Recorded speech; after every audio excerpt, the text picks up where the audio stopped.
प्यारे बच्चों नमस्कार। वर्तिका स्टडी सेंटर में आपका स्वागत है।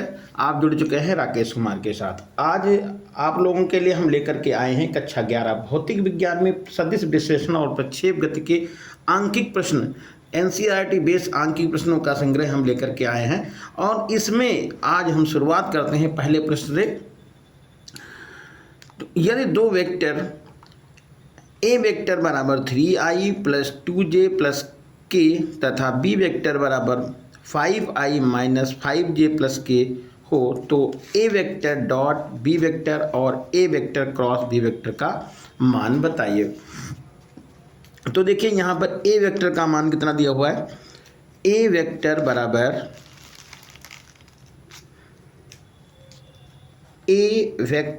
बराबर 3i प्लस 2j प्लस के, ये यूनिट वेक्टर ऊपर लगाएंगे और कॉमा लगा दीजिए। बी वेक्टर है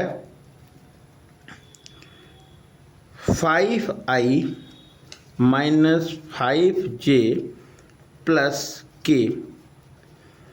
अब निकालना है ए वेक्टर डॉट बी वेक्टर। तो A vector dot B vector बराबर ए वेक्टर का मान लिख दीजिए।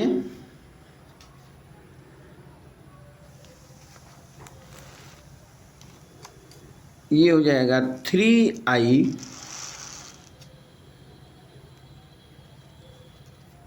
प्लस 2j प्लस के dot 5i minus 5j plus के। अब इनका डॉट गुणनफल करना है तो आपको 3i और 5i को ही लिखना है, क्योंकि 3i डॉट 5i और प्लस यहाँ पर 2j इंटू माइनस 5j और प्लस के यूनिट वेक्टर डॉट के यूनिट वेक्टर। और देखिए जे आई के जे इन सब का जो गुणा होगा वो 0 के बराबर होगा, इसलिए यहाँ पर हमने उन पदों को नहीं लिखा है। तो अब ये देखिए ये 15 हो जाएगा और आई और आई का डॉट गुणनफल होता है 1 और ये हो जाएगा माइनस का 10, जे और जे का गुणा हो जाएगा, ये भी 1 हो जाएगा और ये हो जाएगा आपका प्लस का 1। ये हो गया 15 माइनस 10 और प्लस 1। ये हो गया 16 यहाँ लिख देंगे और माइनस का 10 और आंसर आपका मिल जाएगा 6। तो ए डॉट बी का मान आपको मालूम हो गया 6। अब ए क्रॉस बी का मान लिखेंगे तो इसके लिए क्या करते हैं, A vector cross B vector बराबर आपको ये दो लाइन खींच लेनी है और लाइन खींचने के बाद ऊपर आई जे और के लिख देना है। फिर ए वेक्टर के जो आई जे और के गुणांक हैं उनको चिन्ह सहित यहाँ पर हम लिख देंगे। तो देखिए गुणांक थे ऊपर ये 3i प्लस 2j प्लस के है, तो आपको यहाँ पर 3 लिख देना है और 2 लिख देना है, 1 लिखना है। और बी में देखिए ये 5 माइनस 5 और 1 है तो 5 लिख देंगे, माइनस 5 लिखेंगे और प्लस का 1 लिखेंगे। आगे बराबर निशान लगाइए, आई लिखेंगे और छोटा ब्रैकेट लगाएंगे। इसके बाद आई के नीचे जो भी गिनती लिखी है उसको बंद करेंगे और दिख रही कौन सी गिनती, 2 और 1 दिख रहा, माइनस 5 और 1 दिख रहा। आपको सबसे पहले इस इधर से लेफ़्ट टू राइट गुणा करना है, ये ऐसे गुणा करना है। तो ये लिख लीजिएगा 2 इंटू 1, माइनस निशान अपने पास से लगाएंगे। ये हमने माइनस निशान अपने पास से लगा दिया है। और -5 और 1 का गुणा करेंगे तो -5 आ जाएगा, लेकिन यहाँ पहले से माइनस लगा हुआ है तो इसको हम माइनस माइनस यहाँ पर हम प्लस कर लेते हैं। ध्यान दीजिएगा, ये हमने डार्क से लगाया है, इसका मतलब ये हो कि ये माइनस इधर से आ गया है, तो आपका ये 5 हो गया। माइनस का जे यहाँ लिखते हैं। अब जे वालों को बंद करेंगे, इसके लिए देखिए हम दोबारा तीर ऐसे लगा दिए, तो इसका मतलब ये इधर से गुणा होगा, फिर माइनस लगा के इसका गुणा होगा। जे लिखा माइनस का, इसको बंद किया तो 3 और 1 का गुणा हो जाएगा, 3 गुणे 1 और -5 गुणे 1, 5 गुणे 1 हो जाएगा। ब्रैकेट बंद करेंगे, प्लस का के लिखेंगे। अब के वाले को बंद करेंगे तो 3 गुणे -5 लिखेंगे और -3 गुणे -5 और ये हो जाएगा 5 गुणे 2, ये हो जाएगा 5 गुणे 2। आई लिखेंगे और ये 2 और 5 मिलके हो जाएगा 7, ये आपका 7 हो गया। यहाँ पर देखिए माइनस का जे है और ब्रैकेट में आप लिखे देखिए 5 यहाँ है वो और 3 यहाँ, तो 5 में से 3 घटेगा 2 बच जाएगा, तो ये यहाँ पर हम माइनस का 2 लिख देते हैं और प्लस यहाँ कितना है, माइनस का 15 है और माइनस का 10 हो जाएगा, तो यहाँ पर हम लिख लेते हैं के और माइनस का 10 और माइनस का 15। आगे ये हो जाएगा 7i और +2j और -15k, ये आपका A क्रॉस B निकल गया है। अगला क्वेश्चन है, उस समांतर चतुर्भुज का क्षेत्रफल ज्ञात कीजिए जिसकी संलग्न भुजाएं i + 2j + 3k तथा -3i - 2j + k हैं। तो यहाँ पर a वेक्टर लिख लीजिएगा बराबर i + 2j + 3k और b वेक्टर लिख दीजिएगा -3i - 2j + k। अब समांतर चतुर्भुज का जो क्षेत्रफल होता है वह इन संलग्न भुजाओं के सदिश गुणनफल के परिमाण के बराबर होता है। तो यहाँ पर पहले इन दोनों का हम सदिश गुणन की, यहाँ पर चाहे आप लिख सकते हैं समांतर चतुर्भुज का क्षेत्रफल संलग्न भुजाओं के सदिश गुणनफल के बराबर होता है, तो हम ये लिख सकते हैं समांतर चतुर्भुज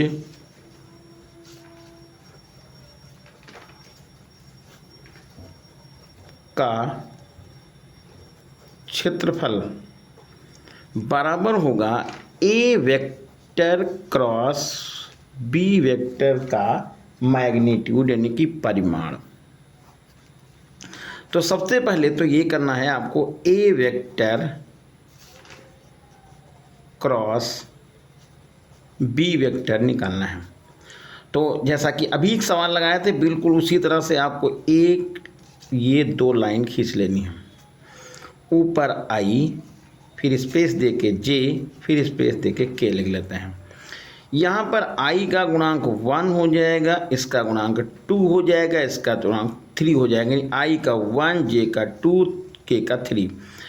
b का गुणांक हो जाएगा, b वेक्टर में i का गुणांक होगा -3, -2 और प्लस का 1 हो गया। अब क्रॉस गुणा करना है तो बराबर निशान यहाँ लगाइए, i लिखेंगे और i लिखने के बाद छोटा ब्रैकेट लगा देंगे। इसको हम i वाले को बंद करेंगे ऐसे, तो आपको 2 और 1 का गुणा हो जाएगा यहाँ पर 2 और 3 और 2 का गुणा हो जाएगा -6, 3 और -2 का गुणा हो जाएगा -6, लेकिन यहाँ पर ये हो जाएगा प्लस का 6, क्योंकि माइनस यहाँ पर लगाया जाएगा, माइनस यहाँ पर हम जे लिख लेंगे। जे लिखने के बाद इसको हम बंद करेंगे तो आपको 1 और 1 का गुणा करेंगे तो 1 हो जाएगा, 3 और -3 का गुणा हो जाएगा -9, लेकिन माइनस यहाँ पहले लगाया जाता है तो ये हो जाएगा प्लस का 9, और फिर लिखेंगे प्लस का के वाले को बंद करेंगे, 1 और 2 का गुणा हो जाएगा -2, और 2 और -3 का गुणा हो जाएगा -6, और लेकिन यहाँ पर प्लस का 6 लिखेंगे क्योंकि हर बार यहाँ पर माइनस हम अपने पास से बढ़ाते हैं। तो अब यहाँ पर क्या लिखेंगे, तो ये हो जाएगा 8i, और ये 9 और 1 मिलके हो जाएगा 10, तो ये आ जाएगा आपका -10j, और ये होगा प्लस का 4k। तो इस तरह से ए वेक्टर क्रॉस बी वेक्टर निकल गया। अब हमको निकालना है इसका मैग्नीट्यूड यानी परिमाण, तो यहाँ पर लिख सकते हैं A vector cross B vector का परिमाण यानी कि मैग्नीट्यूड। तो परिमाण निकालने के क्या करेंगे, इधर हम बड़ा सा अंडर रूट का निशान लगाएंगे, और आई का जो भी गुणांक होगा इसका हम स्क्वायर करेंगे, प्लस का निशान लगाएंगे, जे का जो भी गुणांक होगा उसका स्क्वायर करेंगे, प्लस का निशान लगाएंगे, और जो के का गुणांक होगा इसका स्क्वायर करेंगे, और सबको आपस में जोड़ेंगे।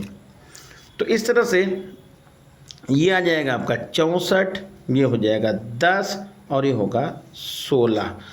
तो 16 और 64 हो जाएगा, 16 और 64, ये 10 का स्क्वायर हो जाएगा, देखिए गलती हो रही, 10 का स्क्वायर तो हो जाएगा 100, ये मिलके 80 और मिलके 100 हो गया 180। ध्यान दीजिएगा यहाँ पर थोड़ा सा स्लिप हो गया था, माइनस का 10 स्क्वायर करेंगे तो प्लस का 100 हो जाएगा, तो ये हो गया 180, वो भी अंडर रूट में। तो यहाँ हम लिख सकते हैं 180 वर्ग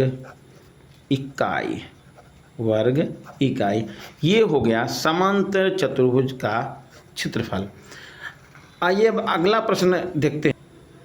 अगला क्वेश्चन है, यदि एकांक सदिश ए यूनिट वेक्टर तथा बी यूनिट वेक्टर के बीच का कोण थीटा हो तो सिद्ध कीजिए कि A unit vector minus B unit vector का मैग्नीट्यूड बराबर 2 sin θ/2। तो देखिए यहाँ है ए यूनिट वेक्टर तथा बी यूनिट वेक्टर एकांक सदिश हैं, एकांक सदिश हैं, इसलिए ए वेक्टर का मैग्नीट्यूड और बी वेक्टर का मैग्नीट्यूड, इसका एकांक सदिश जो होगा वो आएगा 1 के बराबर, क्योंकि एकांक सदिश मतलब उसकी वैल्यू 1 होती है। अब हमको क्या सिद्ध करना है कि ए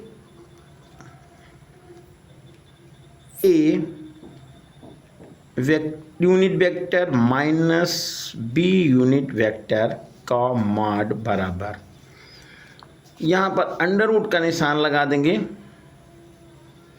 और ये हो जाएगा ए यूनिट वेक्टर का मॉड का स्क्वायर लिख लीजिए, प्लस बी यूनिट वेक्टर का मॉड का हम स्क्वायर लगा देंगे, और प्लस हो जाएगा +2।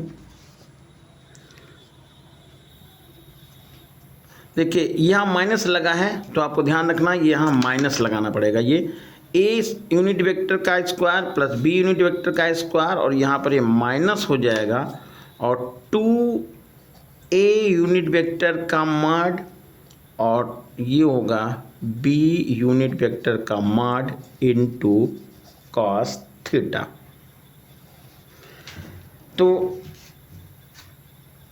यहाँ पर देखिए इसका मान आप लिखें 1, तो ये हो जाएगा 1 का स्क्वायर, b यूनिट वेक्टर का मान, इसका भी मान 1 लिखें तो ये भी 1 का स्क्वायर हो गया, ऊपर हम अंडर रूट पहले से लगा के आए हैं, और -2 × 1 × 1 × cos थीटा। बराबर का निशान लगाइए और ये हो जाएगा अंडर रूट। देखिए 1 का स्क्वायर तो 1 हो गया, तो यहाँ पर 1 का स्क्वायर मैंने 1 लिखा, फिर 1 का स्क्वायर 1 होगा, तो 1 + 1 यानी 2 हो जाएगा, -2 cos थीटा। अब यहाँ पर क्या करेंगे, अंदर हम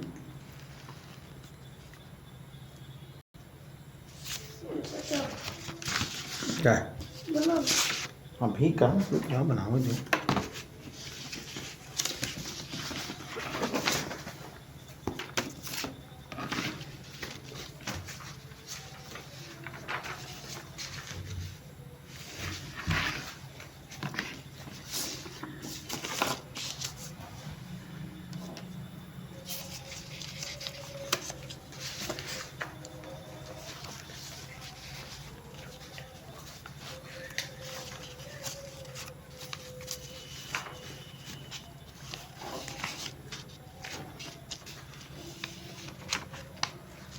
कितने प्रश्न पाँच है, पाँच कर दो।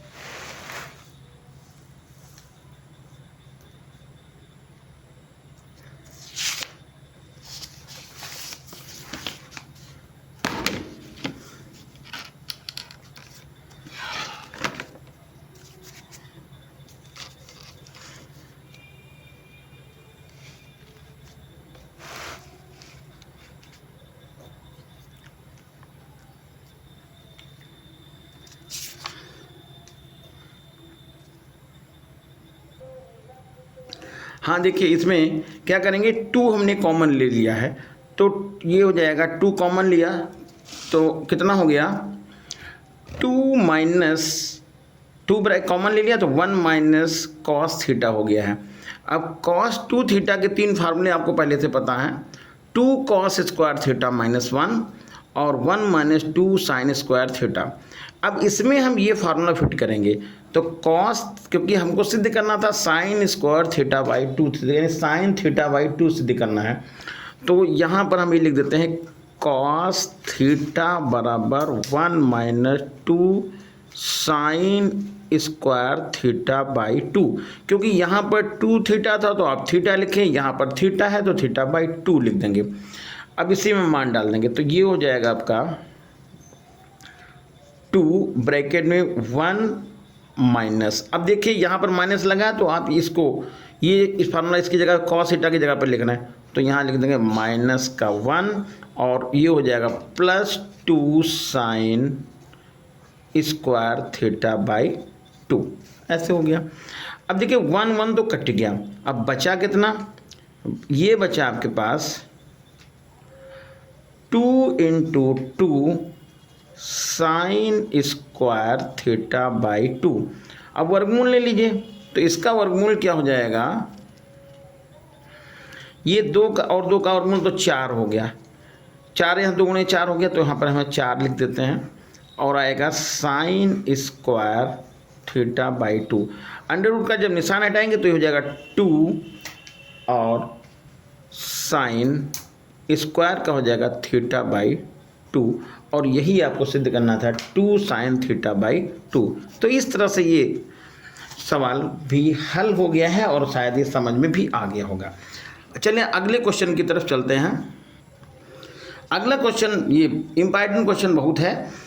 दो सदिश वेक्टर P व वेक्टर Q का परिणामी सदिश R है। यदि सदिश Q की दिशा उलट दी जाती है तो परिणामी S हो जाता है, तो सिद्ध कीजिए R² + S² बराबर 2 ब्रैकेट में P² + Q²।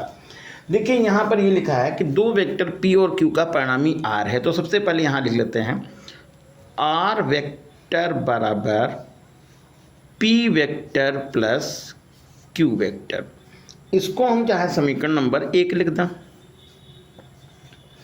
और यहाँ पर कह रहे हैं कि परिणामी वेक्टर यस हो जाता है, तो आपने परिणामी वेक्टर को एस लिख लिया है। कब होता है? जब हम क्यू की दिशा को पलट देते हैं तो ये हो जाएगा माइनस क्यू, तो एस वेक्टर बराबर हो जाएगा P vector minus Q vector. ये हो गया समीकरण नंबर 2। अब क्या करेंगे, समीकरण 1 का स्वतः गुणन करने पर, अब जब स्वतः गुणन करना है तो ये हो जाएगा आर वेक्टर लिखिए और इसी के पास में आर वेक्टर फिर लिख दीजिए, और इसको हम चाहे ब्रैकेट में लिख दें तब भी ठीक रहेगा। इसको हमने देखिए ब्रैकेट में ऐसे इन्हों को लिख दिया। राइट साइड में हम लिखेंगे P vector plus Q vector, यहाँ पर इसी को दोबारा हम लिख देते हैं पी वेक्टर डॉट और क्यू वेक्टर। देखिए ध्यान दीजिएगा, जब स्वतः गुणन किया गया तो यहाँ पर है आर वेक्टर, तो R vector dot R vector लिख लिया। राइट साइड में है P vector plus Q vector bracket में है, तो आपने P vector plus Q vector dot P vector plus Q vector लिख लिया। इसको आगे बढ़ाइए तो ये हो जाएगा R vector dot R vector बराबर पी से गुणा करेंगे तो P vector dot P vector. ध्यान दीजिएगा, ये इसका इसके साथ में पहले आप गुणा करेंगे, फिर उसके बाद इसका हम इसके साथ गुणा करेंगे, तो हो जाएगा plus P vector dot Q vector. तो ये दो पी का दोनों से गुणा हो गया, अब क्यू से गुणा करेंगे तो प्लस, देखिए यहाँ पर हम लिखेंगे Q vector dot P vector plus Q vector dot Q vector. शायद समझ में आ गया होगा, हमने पी वेक्टर से इन दोनों को गुणा किया है, फिर क्यू वेक्टर से दोनों को गुणा कर दिया है। अब R vector dot R vector, इसका मान हो जाएगा आर स्क्वायर के बराबर, आर स्क्वायर, और ये हो जाएगा पी स्क्वायर के बराबर ये। और इसको लिखना चाहें तो हम ये लिख सकते हैं plus P Q cos theta. इसको भी लिखना चाहें तो हम लिख सकते हैं पी क्यू, या कहें या क्यू पी, बात तो एक है, पी क्यू कॉस थीटा, और ये हो जाएगा आपका Q square plus Q square. अब इसको हम ऐसे भी लिख सकते हैं आर स्क्वायर बराबर पी स्क्वायर प्लस, इन दोनों को जोड़ दीजिएगा 2pq cos theta plus Q square. इसको समीकरण नंबर हमने 3 लिख दिया है। अब क्या करेंगे, इसी प्रकार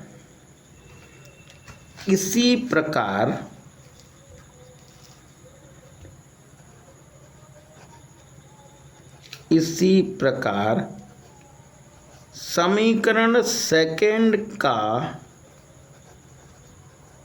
स्वतः गुणन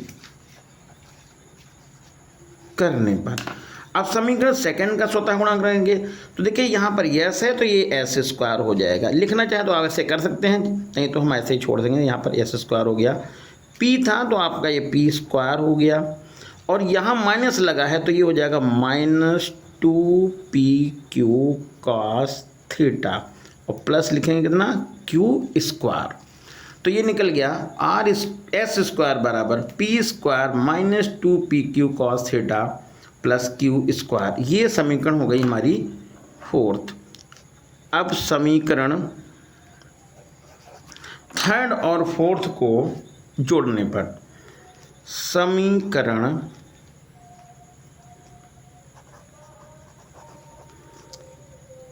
3rd और 4th को जोड़ने पर, तो देखिए चाहे हम ऐसे समीकरण 3rd लिख लें तो ये हो जाएगा आर स्क्वायर बराबर P square plus Q square, पास में लिख लीजिए चाहे, चल ये हो जाएगा, चलिए लिखे ऐसे लिख लीजिएगा 2PQ cos theta plus Q square. इसके नीचे यहाँ पर लिख लेते हैं एस स्क्वायर बराबर P square minus 2PQ cos theta plus Q square. अब इन दोनों को जोड़ दीजिए। जोड़ने के लिए हमने ये लाइन खींच दी और जैसा कि यहाँ पर देख पा रहे हैं ये दोनों प्लस माइनस तो कट गए। लेफ्ट साइड में बचा कितना, R square plus S square. इधर देखिए कितना बच रहा है 2P स्क्वायर। इधर कितना बच रहा है 2Q स्क्वायर। अब R square plus S square, इसमें हम दो कॉमन ले लें, वो हो जाएगा P square plus Q square. और यही आपको सिद्ध करना था। R square plus S square बराबर दो ब्रैकेट में P square plus Q square. अगला क्वेश्चन है, दो सदिश ए व बी जिनका योग और अंतर परस्पर लंब है तो सिद्ध कीजिए कि दोनों सदिश परिमाण में बराबर हैं। तो देखिए इनका योग यानी कि ए और बी का योग लिखेंगे तो यहाँ पर आएगा सदिश ए व बी का योग। तो ये हो जाएगा ए वेक्टर प्लस बी वेक्टर।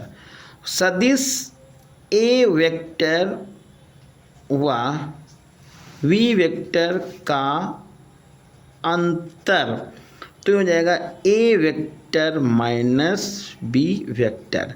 अब इन्होंने कहा कि दोनों वेक्टर परस्पर योग और अंतर का क्या है, परस्पर लंब है। तो आप यहाँ लिख सकते हैं प्रश्नानुसार। प्रश्नानुसार कह रहे हैं कि दोनों लंब हैं। तो जब दोनों लंब हैं, जैसा कि आपको प्रॉपर्टीज में पता है कि यदि दो वेक्टर परस्पर लंबवत होते हैं तो उनका डॉट गुणनफल 0 के बराबर होता है।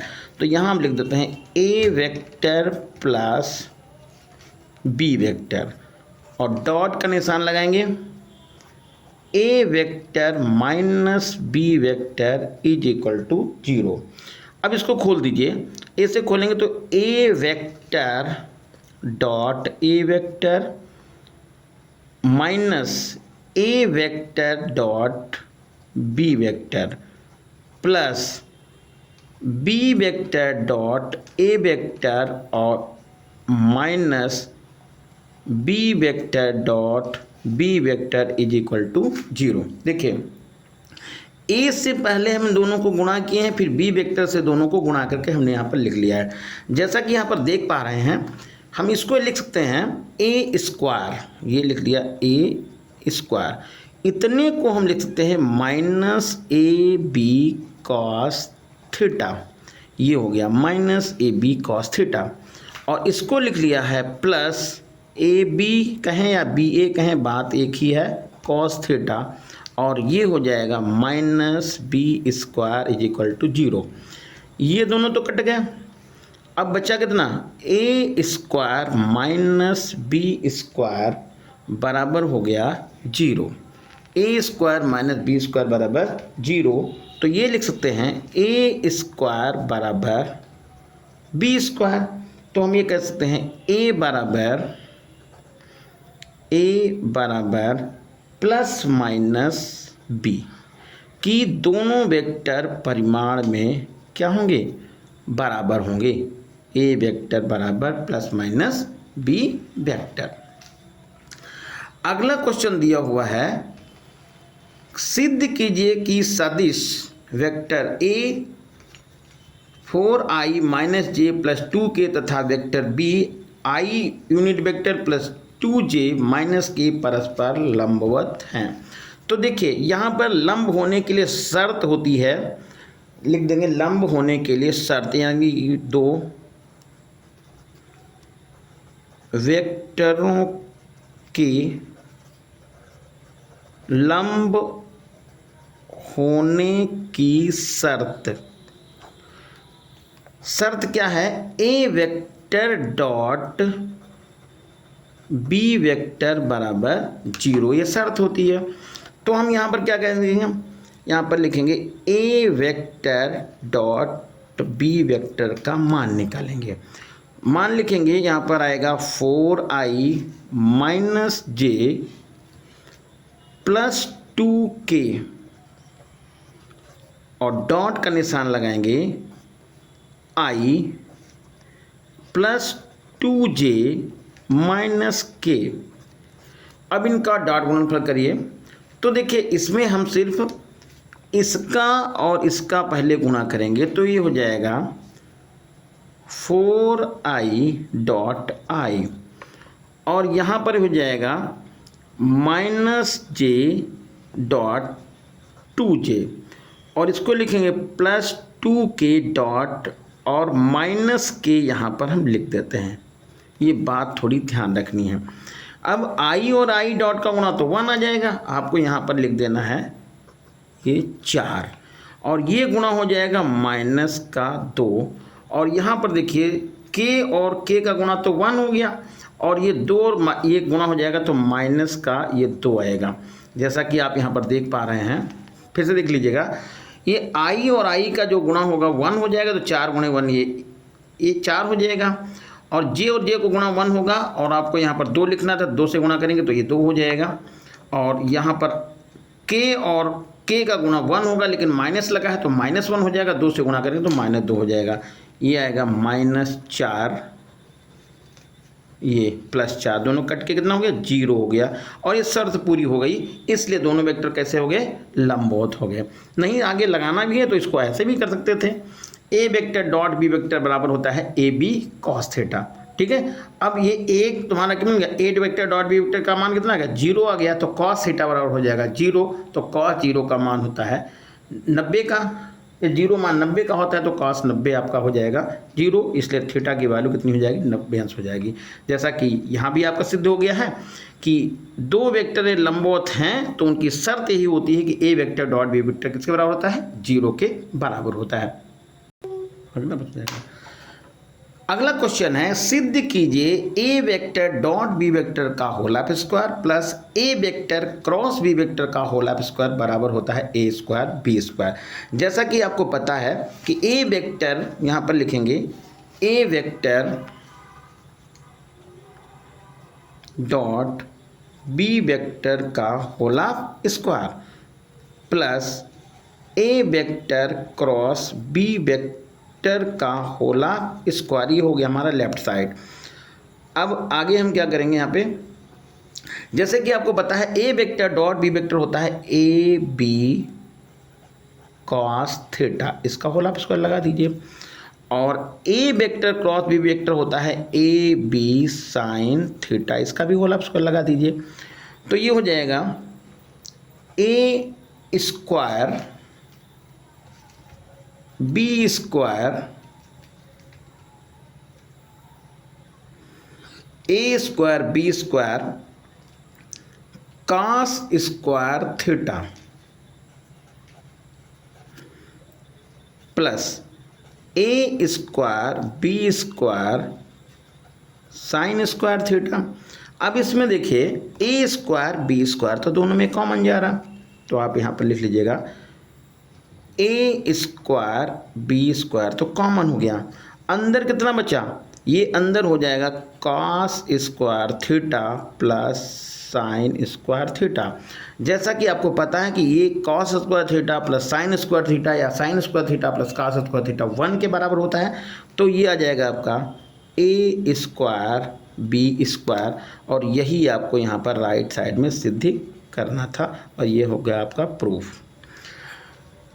अगला क्वेश्चन जो है वो है ये दो बराबर सदिशों का परिणामी कब शून्य तथा कब प्रत्येक के बराबर होता है। तो यहाँ पर ये दिया है दो बराबर सदिशों का परिणामी कब शून्य तथा कब प्रत्येक के बराबर होता है। यहाँ पर हम लिखें, ये पहला पॉइंट है, दो सदिश ए वेक्टर व बी वेक्टर जिनका परिमाण हम लिख दें, जिनका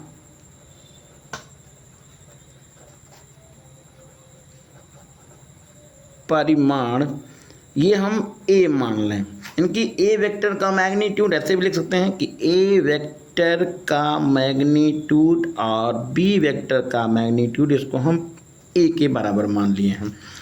तो जैसा कि आपको पता है कि दो वेक्टर का परिणामी का फार्मूला बनता है r बराबर अंडर रूट,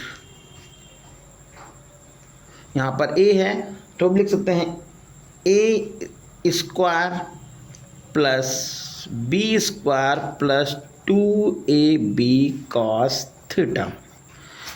अब यहाँ पर r का मान किसके बराबर दिया है, r का मान 0 है, तो आप यहाँ आप r की जगह पर कितना लिख दिया 0, अंडर रूट का निशान लगाइए, ये हो जाएगा a की जगह पर हम a स्क्वायर लिखेंगे और b की जगह पे भी a स्क्वायर लिख देंगे और plus 2a square cos theta हो गया। तो ये आ जाएगा आपका 0 बराबर under root 2a square plus 2a square cos theta. तो ये अंडर रूट का निशान हट जाएगा, या दोनों सब स्क्वायर कर दीजिएगा तो ये हमारा 0 का स्क्वायर तो 0 ही रह जाएगा। तो ये आएगा 0 बराबर 2a square plus 2a square cos theta. तो ऐसे इधर लिख लीजिए, ये हो जाएगा -2a स्क्वायर, हमने यहाँ पर देखिए दोनों साइड वर्क कर दिया है, तो ये आएगा 2a स्क्वायर बराबर हो जाएगा 2a स्क्वायर cos थीटा। जैसा कि आप देख पा रहे हैं यहाँ पर ये कैंसिल हो जाएगा और आएगा cos थीटा बराबर -1 और cos थीटा बराबर cos 180 का मान -1 होता है, तो थीटा बराबर कितना हो जाएगा -1 का मान 180 लिख दिया तो थीटा का मान हो गया 180। यदि दो बराबर वेक्टर हैं जिनका मान बराबर है, परिमाण बराबर है, 180 अंश के कोण पर जुड़े होंगे, 180 अंश के कोण पर जुड़े होंगे, तो उनका परिणामी क्या होगा, 0 के बराबर होगा। अब सेकंड पार्ट क्या है, सेकंड पार्ट में ये लिखा गया है कि a वेक्टर का मैग्नीट्यूड और b वेक्टर का मैग्नीट्यूड और r वेक्टर का मैग्नीट्यूड ये सब आपस में क्या है, बराबर हैं, तो इसको हमने यहाँ पर a मान लिया है, a है। तो फिर वही फार्मूला यहाँ भी लगा दीजिएगा, r स्क्वायर बराबर a square plus 2a square cos theta, क्योंकि यहाँ पर हम बिना लिख करके सीधे लिख दिए हैं। तो ये हो जाएगा आपका r स्क्वायर बराबर 2a square plus 2a square cos theta, और यहाँ पर भी कितना हो जाएगा, ये हो जाएगा आपका r स्क्वायर की जगह पे भी हम a स्क्वायर लिख देंगे, तो a स्क्वायर बराबर 2a square plus 2a square cos theta. इधर पक्षांतर करिएगा तो आएगा ये आपका a square minus 2a square बराबर 2a स्क्वायर cos थीटा। ये घट जाएगा तो हो जाएगा -a स्क्वायर बराबर 2a स्क्वायर cos थीटा। ये a स्क्वायर से a स्क्वायर कट गया तो हो जाएगा cos थीटा बराबर -1/2।